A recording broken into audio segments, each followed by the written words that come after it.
세상에, 이런 채널이 있다는 걸 왜 이제서야 알게 된 걸까요? 안녕하세요. 저는 나이 40살의 이혼녀가 된 여자입니다. 정말 제 인생에 이런 일이 생길 거라고는 전혀 생각도 하지 못했고, 제가 이혼을 하게 될 거라고는 상상도 한 적이 없었습니다. 나이 40이 적다면 적고 많다면 많은 나이지 않겠어요? 지금 나이에도 충분히 좋은 사람 만나서 새 출발할 수 있을 거라 생각은 하지만 그럼에도 불구하고 참 씁쓸하네요. 제가 지금부터 풀어나갈 이야기는 조금 답답할 수도 혹은 일부분 시원할 수도 있는 이야기입니다. 저에게는 크나큰 상처이긴 했지만 모든 일이 다 지나간 뒤 다시 생각해보니 지금이라도 탈출하게 된 게 참으로 다행이지 않나 싶네요. 하늘이 저를 조금 더 빨리 도와주셨다면 더 좋았을 테지만요. 그러면 미뤄둔 이야기를 지금부터 꺼내보겠습니다. 저는 고등학교에 진학하면서부터 정신을 차리고 공부를 하게 된 케이스입니다. 대기업에 취직하겠다는 일념 하나로 17살 때부터 코피 쏟아가면서 공부를 했습니다. 고등학교 다니던 시절에 일찌감치 워드 자격증도 땄고요. 공부를 하는 틈틈이 한자 급수 시험도 보고 했습니다. 오로지 취업을 빨리 하겠다는 일념 하나로 만들어낸 결과물이었습니다. 부모님은 커서 뭐가 되려고 저렇게 악착같이 사냐고 했는데 그 결과물이 바로 대기업 입사였네요. 대학 다니던 시절에도 인턴십 참여에 불을 켜고 달려들었고 중간에 교환학생 프로그램도 선정되어 다녀왔습니다. 줄줄이 늘어놓는 이유는 제가 대기업 취직에 성공을 했고 능력도 인정받아 초특급 승진을 했기 때문입니다. 저와 남편이 만나게 된 자리도 회사였기 때문에 회사 이야기를 빼놓을 수가 없네요. 같은 대기업에 다니면서 서로의 연봉도 다 알 만큼 친한 사이였는데 원래 오빠가 여보 되는 거 아니겠습니까? 남편은 저보다 나이는 많지만 6개월 뒤늦게 입사를 했고 당연히 저보다 직급이 낮았습니다. 제가 초특급 승진을 했다고 했잖아요. 인턴도 지금 다니던 회사에서 시작했고 입사하자마자부터 큰 프로젝트에 발탁이 되어 두각을 드러냈습니다. 당연히 윗선에서는 저를 이쁘게 봐주셨고 동기들이 일찌감치 결혼을 하면서부터 제가 더 자리를 차지하기가 좋아졌습니다. 남편은 제가 직급이 더 높고 제가 더 회사에서 자리를 탄탄하게 잡고 있다는 사실을 못마땅해 했습니다. 약간 남자는 하늘이다 그런 마인드로 사는 경상도 집안의 첫째 아들이었거든요. 연애할 때부터 그런 것 때문에 조금 부딪히긴 했지만 그냥 저도 남편의 자격지심이다 하고 넘어가기 시작했어요. 연애할 때도 그렇게 계속 제가 연봉이 더 높고 직급이 높다는 이유로 빈정거리는 빈도수가 꽤 있었거든요. 처음에는 그걸로 불같이 화도 내고 헤어지기도 했었는데 결국 남편에게 저는 필요한 사람이었기에 다시 만나게 되었습니다. 하지만 그 빈정거림이 쉽게 사라지진 않았죠. 밥을 먹으러 갈 때도 돈 더 잘 버는 네가 사라면서 비싼 초밥집 가서 밥을 먹질 않나. 그래놓고 지가 살 때는 냉동 삼겹살집 데려가고요. 커피를 마실 때도 제가 살 때는 케이크며 쿠키며 엄청나게 사서 주머니에 꾸역꾸역 챙겨가질 않나. 물론 지가 살 때는 아이스 아메리카노 한 잔 사고 끝이고요. 뭘 하려고 하면 돈 잘 버는 네가 사는 거지? 를 입에 달고 살았습니다.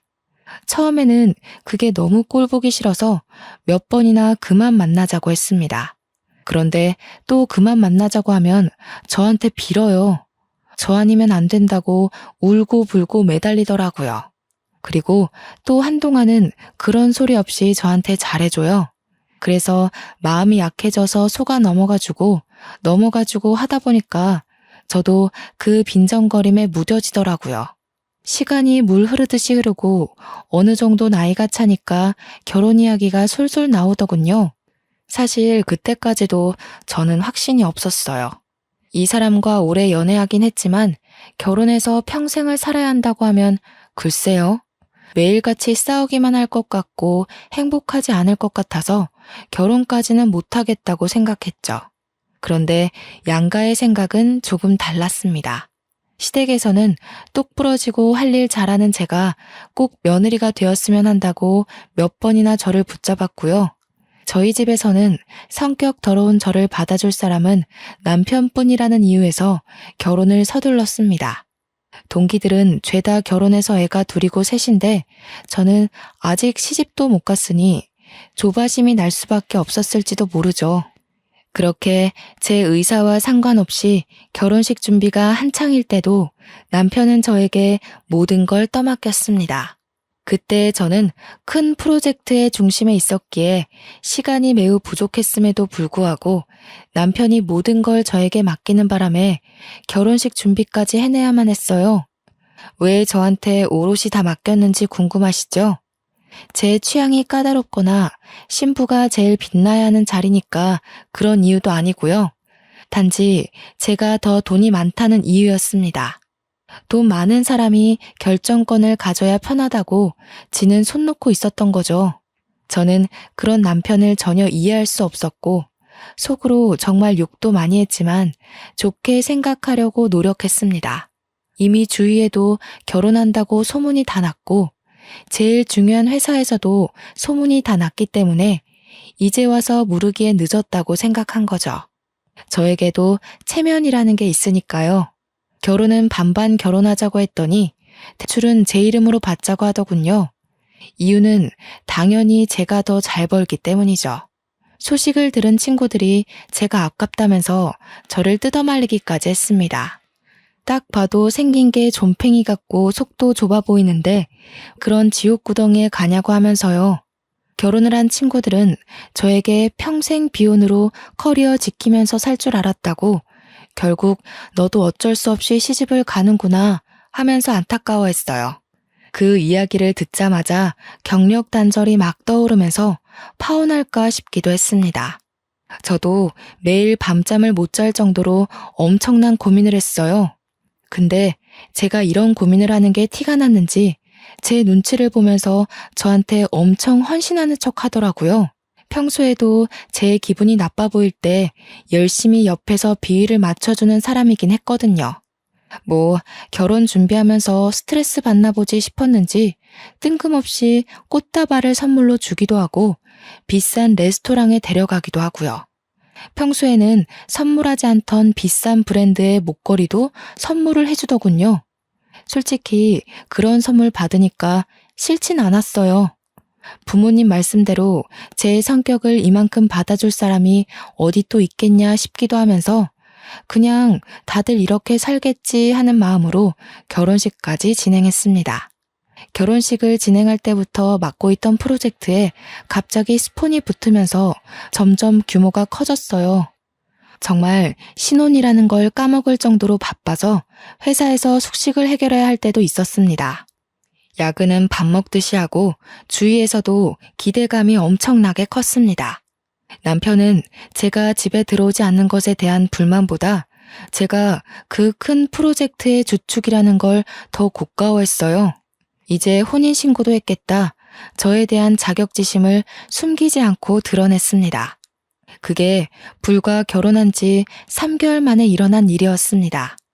8개월간 이뤄진 큰 프로젝트는 엄청나게 상황한 채로 끝났습니다. 그래서 저는 성과급도 정말 상상할 수 없을 정도로 많이 받았고요. 승진 자리도 내정되었다는 소리를 들을 정도로 축하를 받았습니다. 당연히 임원급 사람들에게 들은 이야기였기에 제 승진에 토를 달 사람은 한 명도 없었습니다. 그런데 그 이야기가 남편의 부서까지 흘러들어갔고 직원들이 남편에게 축하한다고 했나 봐요. 성과급도 많이 받고 승진까지 따놓은 당상이라며 결혼하고 아주 잘 됐네. 이런 식의 칭찬이요. 자격지심이 강한 남편이 그 소리를 과연 곱게만 들었을까요? 그날 이후로 남편은 집에서든 회사에서든 저를 경쟁의 상대로 보는 건지 뭔지 저에게 아주 기분 나쁜 티를 팍팍 냈습니다. 예를 들면 회사 일에 미쳐서 집안일은 전혀 돌보지 않는다고 이야기를 하질 않나, 시댁에 전화 걸어서 제가 밥 한 끼 안 차려준다고 욕을 하질 않나 하면 시모가 저한테 전화해서는 진짜 결혼해서 밥 한 번 안 차린 게 맞냐고 물어보기까지 했어요. 아니, 회사 일이 바쁜데 어떻게 합니까? 저는 정말 제 명예를 위해서라면 어떤 일이든 해낼 수 있었거든요. 고등학교 입학할 때부터 목표에 두었던 대기업 입사였는데 당연히 밥 차릴 시간에 프로젝트 하나 더 따낼 생각을 해야 되지 않겠어요? 저는 남편에게도 솔직하게 이야기했어요. 나에게는 뚜렷한 목표가 있고 그걸 해내기 위해서는 밥 차리는 시간까지 모조리 회사에 쓰고 싶다고요. 남편은 대인배인 척 알겠다고 했지만 그걸 빌미로 시댁에 저를 욕하고 싶었던 거였겠죠. 저는 시댁에 제 욕을 했다는 것 자체를 이해하지 못했고 그걸로 남편과 저는 조금 싸우게 되었습니다. 한창 좋아야 할 신혼에 부부싸움이 잦으니 정말 지치더라고요. 결혼한 지 6개월도 안 돼서 이혼하는 부부도 있나 인터넷에 검색까지 해봤다니까요. 그렇게 서로 마주보고 밥도 안 먹고 지내기를 반복하다 남편이 저에게 이야기를 좀 하자고 하더군요. 그래서 못 이기는 척 화해를 해야겠다 싶었는데 남편은 저에게 아주 기가 막힌 이야기를 했습니다. 나 사업을 해볼까 하는데 어차피 대기업에 다녀도 당신보다 벌지도 못하니까 회사 때려쳐도 되지 않을까? 당신이 버는 돈이면 우리 둘 먹고 사는데 문제 없으니 더 늙기 전에 도전하고 싶어. 그게 무슨 귀신 씨나라 까먹는 소리야? 지금 우리가 대기업에 다니고 둘 다 맞벌이를 하니까 돈도 모으고 대출도 갚고 안정적인 거지. 당신이 여기서 그만두면 우리 당장 대출 갚는 것도 힘들어질 텐데 저는 남편을 뜯어 말려야만 했습니다. 객관적으로 보나 주관적으로 보나 남편은 그냥 남 밑에서 시키는 일이나 잘하고 사는 게 적성에 맞는 사람이거든요. 프로젝트에 투입되었다가 이리 끌려다니고 저리 끌려다녀서 잘린 것만 2번 봤는데 뭘 믿고 사업을 한다는 건지. 솔직히 사업을 한다 치면 저 같은 사람이 하는 게 더 어울리거든요. 제가 반대를 하고 나서자 남편이 또 뾰루퉁한 얼굴이 되길래 일단 구체적인 사업 계획이나 들어보자 했습니다. 이 사이트 보이지? 이게 중국에서 운영하는 사이트인데 도매 물건들을 파는 곳이야. 중국에서 싼값에 물건을 사와다가 우리나라에서 파는 거지. 근데 처음부터 재고를 많이 가져올 필요도 없어. 도매면 보통 최소 수량이 100개, 1000개 이러지 않아? 근데 이 사이트는 10개만 사도 돼. 매장이나 이런 데서 팔겠다는 건 아니고 나도 인터넷 사업자내서 인터넷 쇼핑몰 오픈하면 잘 될 것 같아. 요즘은 SNS 홍보도 하고 하니까 재고 떠안을 필요도 없고 괜찮지 않아? 이야기를 듣는데 사업 계획이 꽤 구체적이더라고요. 은근히 빈틈이 많은 사람인데도 사업 계획에 크게 빈틈도 없었고 배송 문제는 자기가 알아본 게 다 있다고 하더군요. 그러면서 도매 가격에 몇 %를 더 얹어서 팔면 순이익이 얼마가 난다면서 계산까지 척척 하는데 괜찮겠다 싶었어요. 상품은 어떤 걸로 할 건데? 요즘 트렌드에 맞추려면 보는 눈이 꽤 좋아야 할 텐데. 제 말이 끝나기 무섭게 남편이 봐둔 상품이 있다면서 저에게 이것저것 보여주는데 SNS에서 많이 보이는 디자인의 식기부터 옷까지 여러 종류가 있었어요. 젊은 사람들이 트렌디하게 좋아할 법한 아이디어 제품들도 여럿 있었고요. 저는 남편에게 괜찮겠다고 이야기를 하니 남편의 얼굴이 눈에 띄게 밝아졌습니다. 하지만 처음부터 올인해서 매달리는 것에는 반대를 했어요.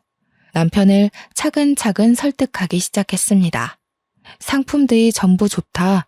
가격도 좋고 국내 인터넷 쇼핑몰에서 판매했을 때 가격도 나쁘지 않은 것 같다. 하지만 처음부터 주문이 많이 들어올 거라는 생각은 들지 않으니 회사를 다니면서 차근차근 해보자. 이렇게 이야기를 하니 남편도 수긍을 하더라고요. 자기도 집 대출 갚고 생활비 생각하면 당장 회사를 그만두는 건 아니다 싶었는지 회사를 다니면서 사업자를 내서 해보겠다고 했습니다.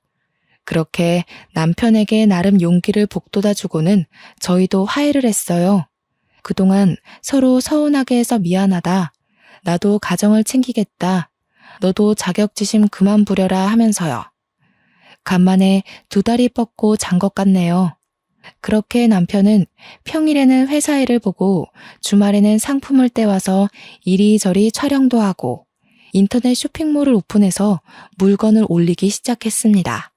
처음에는 10개, 20개 사서 팔았던 제품이 점점 주문이 늘어나자 50개, 100개가 되었어요. 말 그대로 오픈한 지 두어 달 만에 대박이 나고 말았습니다. 배송 보내느라 평일에 퇴근하고 와서는 남편과 둘이 상품 포장하는 데 시간을 다 보내야만 했어요. 저녁밥도 제대로 먹지 못할 만큼 바쁘니 저희도 점점 지치기 시작했습니다. 처음에는 작은 방에 물건들을 두고 재고를 파악해가면서 물건을 배송했는데 주문량이 늘어나니까 방 정리가 되지 않는 거예요. 창고를 하나 얻어서 물건을 쌓아야 할 지경이 오니까 남편도 저도 둘이서 할 수 있는 업무량이 아니다 싶었습니다. 물건 배송 나갈 걸 포장하는 와중에도 쉴 새 없이 주문이 밀려 들어왔으니까요. 트렌드가 또 얼마나 휙휙 바뀌는지 잘 아시죠? 새 물건은 계속 들어오고 집 거실까지 물건이 꽉 차서 발 디딜 틈이 없고 결국에는 집 근처에 크게 나온 지하 창고에 새를 얻어서 물건을 정리하기 시작했습니다. 평일에 회사 일 때문에 창고 정리도 못하고 배송이 점점 밀리자 남편이 드디어 회사를 그만두겠다고 했습니다. 월 매출만 따져봐도 지금 남편이 버는 월급보다 훨씬 많은 돈을 벌 수 있었거든요. 남편의 성공과 동시에 저는 약간 불안해졌지만 남편에게 처음부터 약속했던 게 있었던지라 저는 퇴사에 찬성해줬습니다. 쇼핑몰을 시작한 지 6개월 만에 남편이 버는 돈은 제 월급보다 많아졌어요. 회사를 그만두고 직원을 둘이나 뽑아서 배송 업무를 도맡아서 하게 했고요. 저는 점점 늘어나는 남편의 쇼핑몰 규모에 정말 입이 떡 벌어지고 말았죠. 남편이 남 밑에서 일해야 되는 사람인 줄 알았는데 사업에 정말 소질이 있었습니다. 제가 모르는 사이 맘카페 같은 곳에도 홍보를 했고 SNS 활동도 활발하게 하면서 사업을 점차 키우고 있었던 거죠. 대기업을 퇴사할 때도 조금은 섭섭해할 줄 알았는데 시원한 마음만 가득하다면서 정말 행복해했습니다. 그런 남편의 모습을 보면서 정말 용기 있는 선택이라고 생각했고요. 그런데 남편이 저보다 월급이 많아지고 사장님 소리도 듣고 장사가 정말 잘 되니까 점차 저에게 의스대기 시작했어요. 카드 하나 띡 던져주면서 앞으로 생활비는 본인이 책임지겠다면서 제가 버는 돈은 푼돈이니까 전부 저금을 하라는 거예요. 은행에 가서 펀드 가입도 하나 하고 적금도 들으라고 종용했어요. 그러면서 자동이체까지 걸어버리고 저한테 앞으로는 가계부도 쓰고 버는 돈 전부 모으고 있는지 확인하겠다고 저를 올가매는 거예요. 그 전까지는 제가 버는 돈이 더 많으니까 제가 옷을 사거나 가방을 사는 것에 뭐라고 한마디도 못하더니 월급이 역전되니까 저한테 그런 거 하나하나 허락받고 사라고 간섭을 하는 거죠. 하지만 저희도 대출금도 갚아야 하고 나중에 아이도 가질 계획이었으니까 돈을 모아야 한다고 생각은 했어요. 그래서 남편 말도 일리가 있다고 생각하고 돈을 모으기 시작했습니다.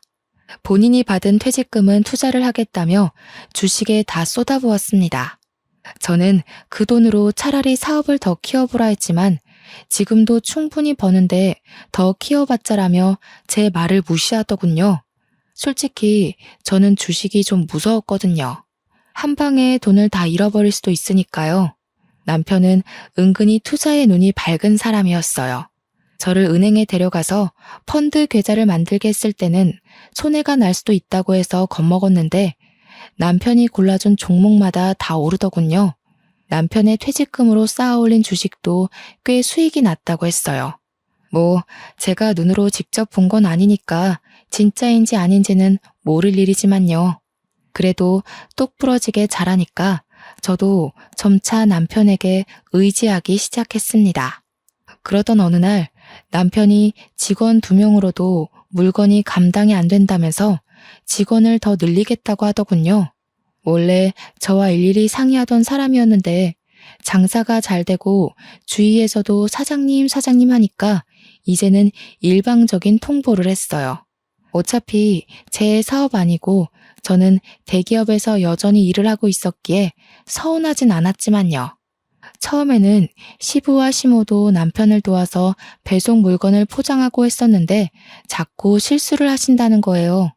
저는 그래도 시부모에게 용돈 줄 명분도 생기고 천천히 확인하면서 일하면 되지 않냐고 시부모랑 함께 하라고 했어요. 근데 남편이 저에게 버럭 화를 내더라고요. 우리 부모님한테 내가 용돈 주겠다는데 너 지금 그거 고가워서 우리 부모님 일 시키려고 하는 거냐고요. 저는 그런 뜻이 아니라고 이야기했죠.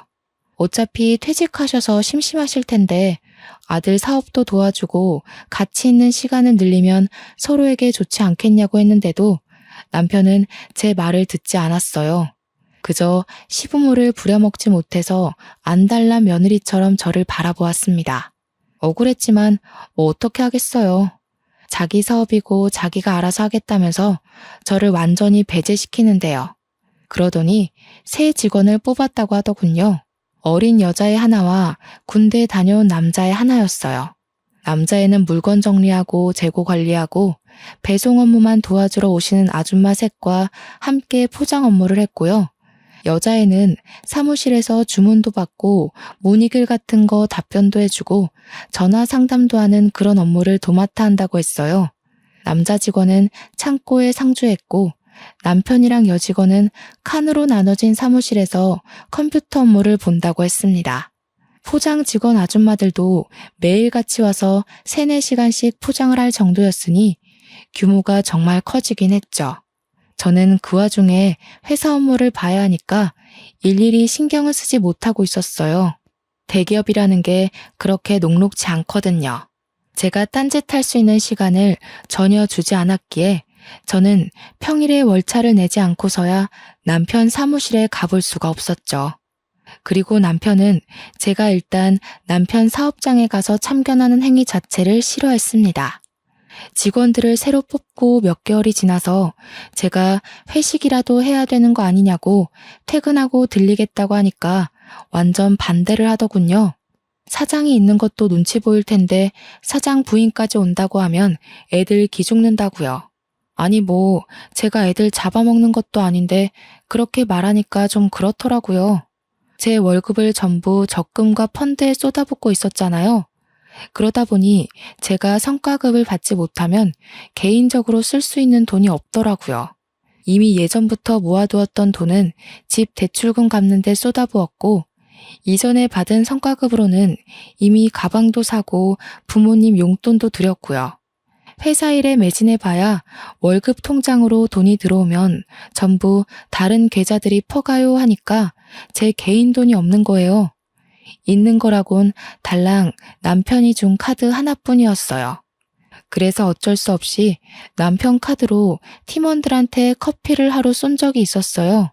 제가 쏴야 할 차례이기도 했고 제 승진이 코앞이었던 터라 기분 낼 겸 쐈습니다. 그런데 카페에서 5만 원 정도 긁고 나니까 남편한테 바로 전화가 오는 거예요. 무슨 카페에서 뭘 먹었길래 5만 원씩이나 나오냐고 저한테 잔소리를 막 하는 거 있죠.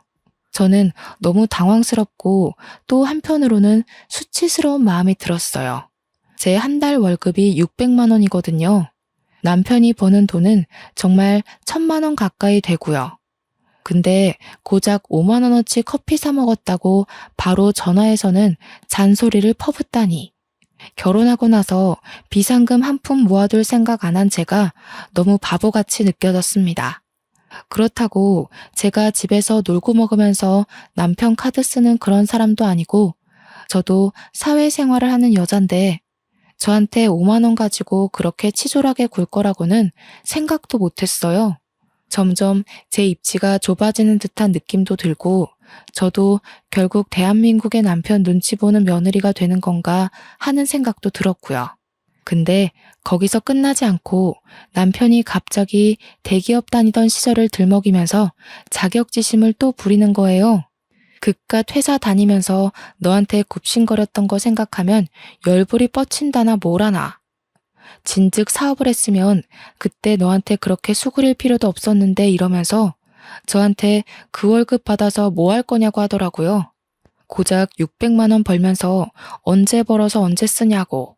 저는 진짜 그 말을 듣는데, 아니, 이 사람이 돈 좀 번다고 이렇게 달라질 수 있나 싶었습니다. 사업 시작한 지 1년도 안 된 사람이 너무 기고만장하다는 생각이 들었어요.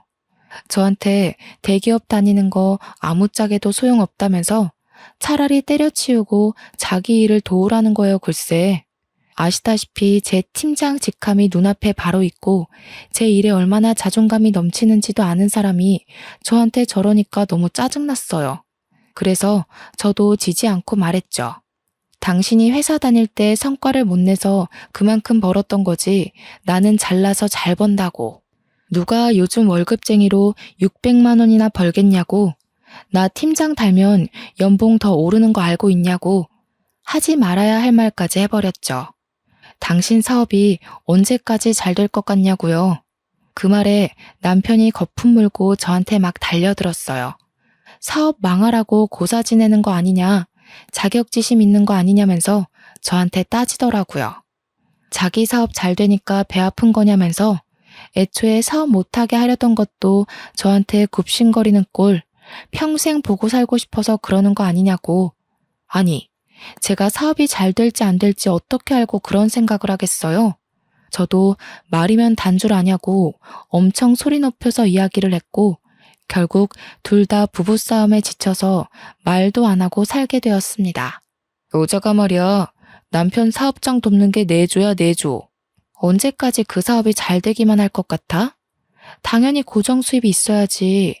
누구 하나가 잘 벌고 못 벌고가 중요한 게 아니라 어쨌든 먹고 살아야 할 고정 수입은 필요하지 않겠냐고. 내가 생활비도 넉넉하게 주고 있잖아. 카드 하나 던져주고 내가 뭘 사 먹는지까지 일일이 체크하면서 뭘 넉넉하게 준다는 거야. 나도 내 돈 다 묶여있지만 않으면 당신 돈 안 쓰고도 살 수 있어. 그날 이후로 남편과 저는 대화를 하지 않게 되었어요. 어차피 입을 열어봐야 서로 상처 주는 대화만 하게 되었으니까요. 그렇게 한 달을 넘게 냉전 상태를 유지하고 지냈는데 어느 날 남편이 직원들이랑 회식을 하고 늦게 들어오더군요. 술에 떡이 되어서 돌아왔는데 현관 입구부터 술 냄새가 나서 제가 눈살을 찌푸렸어요. 정직원이라고 해봐야 남자애 여자애 하나 있는데 무슨 이 시간까지 술을 먹나 싶기도 했고요. 남편에게 질문을 해봐야 술에 취해서 대꾸도 못하고 있길래 현관 앞에 쓰러져 있는 걸 낑낑거리면서 집 안으로 들였습니다. 그런데 남편의 멱살을 잡고 끌고 가는 와중에 와이셔츠 카라 부분에 여자 화장품이 묻어있는 걸 발견했어요. 이 남자가 여자가 있는 술집이라도 갔다 왔나 싶어서 잔소리를 하려고 하는데 인사불성돼서 말귀도 못 알아듣더라고요. 그래서 다음 날이 될 때까지 기다렸습니다. 주말이라 늦게 일어난 남편에게 눈 뜨자마자 추궁을 했어요. 어제 도대체 어디서 뭘 했길래 와이셔츠에 여자 화장품이 묻어있냐면서 옷을 막 들이밀었더니 획 던지더군요. 그러더니 저한테 짜증을 내면서 아침부터 무슨 소리를 하는 거냐고 어제 여직원애가 술 취해서 넘어지려는 거 붙잡아 주다가 묻은 거래요. 지도 기억 하나 못하고 만취해서 들어와 놓고 그 상황은 잘도 기억이 났는지 나불나불 거리더라고요. 너무 아무렇지 않게 이야기하길래 의심은 갔지만 그냥 그러려니 했습니다. 근데 그거 아시죠? 한 번 의심의 씨앗이 싹 트니까 남편의 행동을 주시하게 되더라고요. 남편이 점점 퇴근하는 시간이 늦어지는데 처음에는 그냥 일이 바쁜가 보다 했던 게 의심이 한번 싹 트니까 곱게 보이질 않는 거예요. 휴대폰도 처음에는 대놓고 하던 사람이 점점 숨기면서 보는 것 같다는 기분도 들고요. 그래서 제가 하루 날을 잡고 남편이 잠든 사이에 몰래 휴대폰을 뒤져봤어요. 근데 정말 아무것도 없이 깨끗했습니다. 남편이랑 직원들이 나눈 단체 대화방이나 개인 문자를 뒤져봐도 아무것도 없이 일 이야기만 있었고요. 괜히 의심했던 게 미안해지면서 몰래 본 건 비밀로 해야겠다 싶었습니다. 그러다가 진짜 제 인생에서 가장 잊지 못할 사건이 터졌습니다. 의심을 지우려고 노력한 지 한 달이 채 지나지 않아서 남편이 휴대폰이 사라졌다고 막 집안을 뒤지더라고요. 저도 전화해보고 했는데 어디에서도 남편 휴대폰이 울리지 않았어요. 아무래도 차에 두고 온 것 같다는 소리를 하더라고요. 마트 갈 준비를 하고 있었거든요. 그래서 남편한테 차 키를 달라고 했습니다. 어차피 나 마트 가려고 했어. 당신 차 타고 갔다 오면서 휴대폰 있나 봐줄게. 그러다 남편이 의심 없이 차 키를 저에게 주더라고요. 그래서 남편 차를 찾아서 시동을 걸고 보니 음료 놓는 자리에 휴대폰이 꽂혀 있었습니다. 칠칠치 못하게 여기다가 두고서는 휴대폰을 그렇게나 찾았구나 싶어서 주머니에 넣고는 마트에 가려고 했는데 갑자기 진동 소리가 들리는 거예요. 제 휴대폰도 주머니에 있는 남편의 휴대폰도 조용한데 진동 소리가 계속 들렸어요.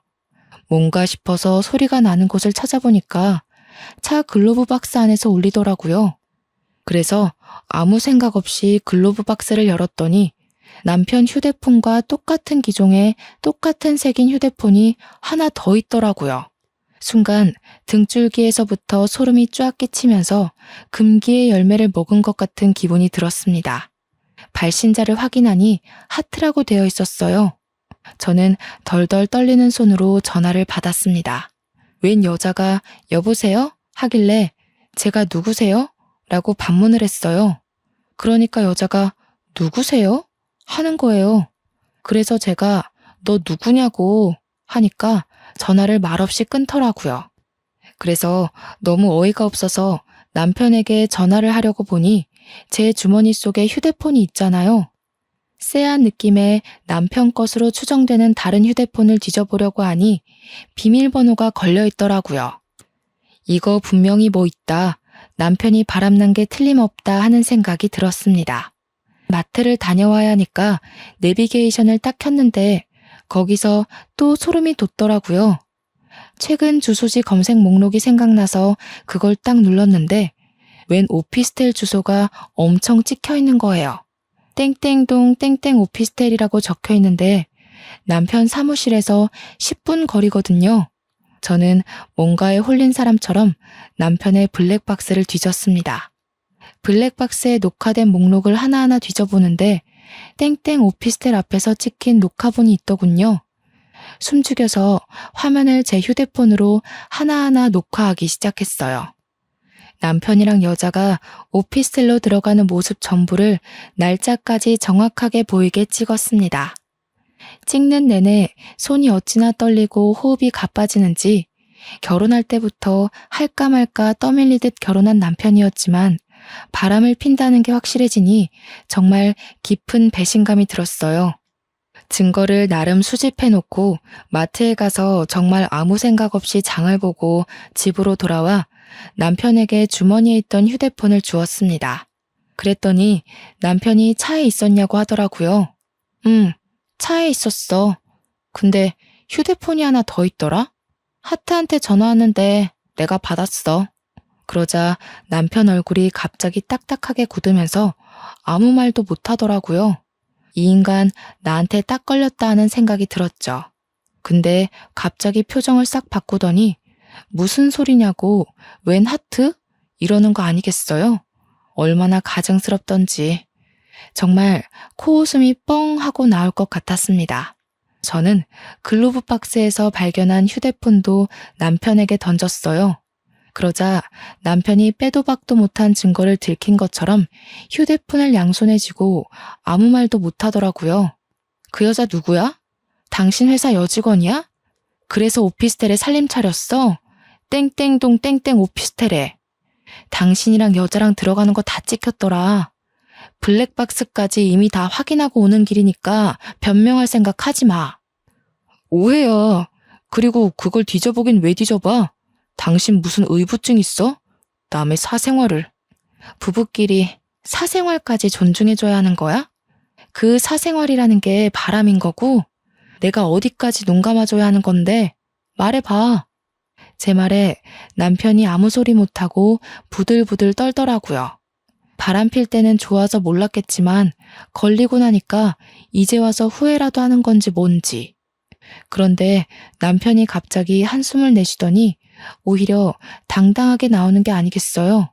야, 남자가 사업하고 돈도 좀 벌고 하면 바람도 한 번쯤은 필 수도 있는 거지. 그거 실수잖아. 실수 한 번을 용서 못 해줘? 그냥 그런가 보다 하고 넘어가는 미덕도 없냐, 너는? 네가 뭐 어떻게 할 건데? 나랑 이혼이라도 하게? 지금 그걸 변명이랍시고 입 밖으로 내뱉는 거야? 바람이 실수라고? 나도 실수해도 되는 거야? 너랑 나랑 같냐?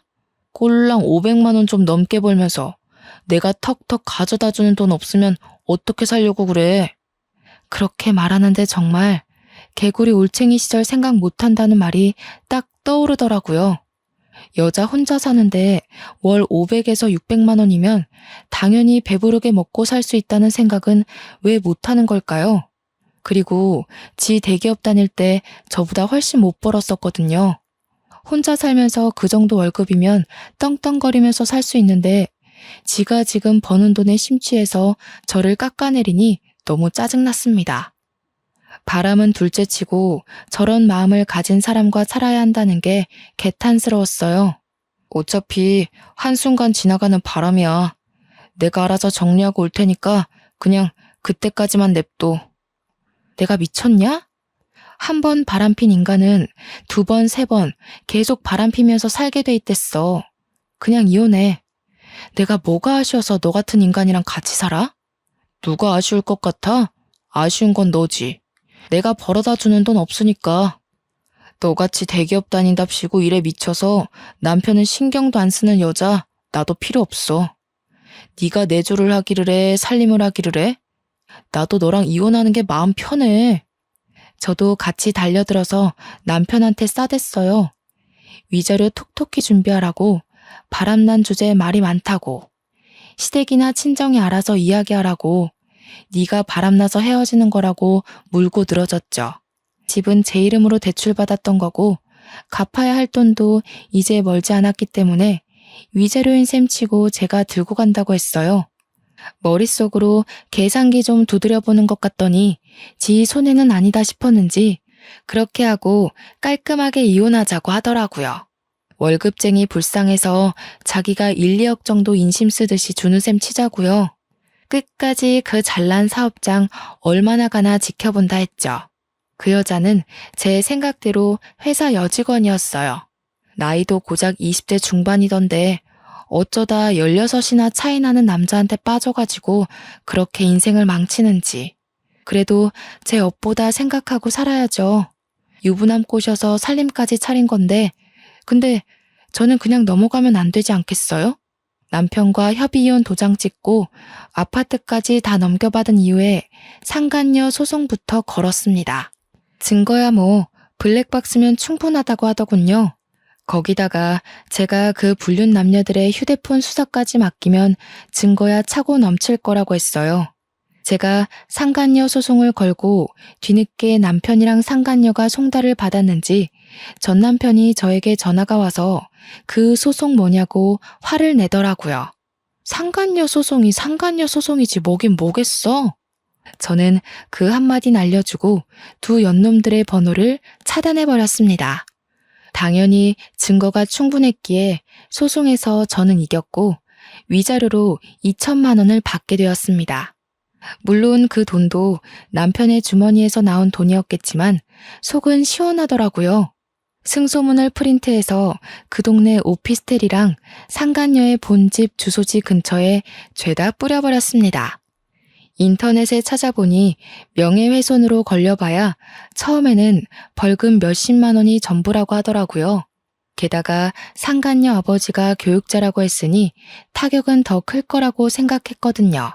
그래서 그 학교까지 수소문해서 주변에 죄다 뿌려버렸습니다. 당연히 동네고 어디고 죄다 소문이 났을 거고 얼굴을 들고 다니지 못할 만큼 수치스러웠을 거예요. 저는 당연히 명예훼손에 걸렸고 벌금형을 받았습니다. 100만 원에 속은 엄청나게 시원해졌으니 아깝지 않았습니다. 주위 눈치 보면서 상간녀로 평생 사는 게 얼마나 힘들겠어요. 남편이랑 오래 만나봐야 얼마나 더 만날 수 있겠나 싶더라고요. 근데 더 속 시원한 건요. 우리나라랑 중국이랑 문제가 생겨서 중국에서 수출기를 닫아버린 사태에서 찾아왔어요. 수출길이 막히니 남편 사업장에도 당연히 차질이 생겼죠. 물건이 바로바로 들어와야 하는데 물건은 들어오지 않고 차일피일 배송 일자만 미루게 된 거예요. 주문이 들어왔으니 고객들은 돈을 다 냈는데 물건은 3주가 지나도 도착을 안 하니까 어떻게 됐겠어요?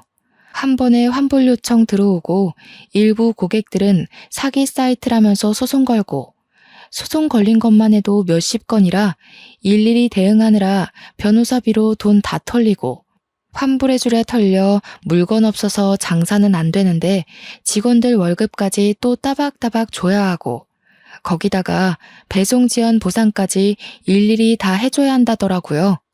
인터넷에는 남편 쇼핑몰이 배송도 안 해주는 사기 쇼핑몰이라고 올라와서 회원들도 우수수 탈퇴하고 벌금 내고 소송 걸리고 전 남편은 거의 회생 불가 수준으로 쫄딱 망해버렸다고 하더라고요. 망하자마자 당연한 수순으로 상간녀도 잠수 탔다고 하대요. 하필이면 그 오피스텔도 상간녀 이름으로 얻었던 거라 그나마 보증금도 털려버리고요. 이 이야기를 어떻게 알았냐고요? 전 남편이 저한테 전화해서는 막 울면서 이야기를 다 해주더라고요. 차단해놨더니 다른 번호로 전화해서 한 번만 용서해달라고 울고 비는데 저보고 그동안 적금이랑 펀드 투자했던 거 많이 오르지 않았냐고 목돈 됐을 것 같다며 아파트 값도 많이 올랐던데 합치면 안 되겠냐요. 제가 미쳤나요? 그딴 새끼랑 다시 살게. 꺼져. 나도 10살 어린 파릇파릇한 연하남 만나서 행복하게 살 거니까. 너는 너대로 알아서 인생 잘 헤쳐가면서 사세요. 그러고 전화 끊고 바로 차단도 해버렸습니다. 그 이후에 연락이 왔는지 안 왔는지도 모르겠네요. 팀장 달고 새 명함 나오자마자 휴대폰 번호도 바꿔버렸거든요. 지가 생각해도 양심 없을 테니 전화는 안 했길 바랍니다. 지금 저는 정말 탄탄대로 잘 밟아가면서 팀장으로서 팀원들 잘 챙기면서 지내고 있어요. 전 남편에게 후원장담했던 것처럼 연하남과 썸 타면서 지내고 있네요. 돌싱이 되어버리긴 했지만 앞으로의 인생은 행복한 일만 가득할 거라 상상하면서 오늘 하루를 마무리 짓습니다. 여러분도 즐거운 인생 사시길 바랄게요.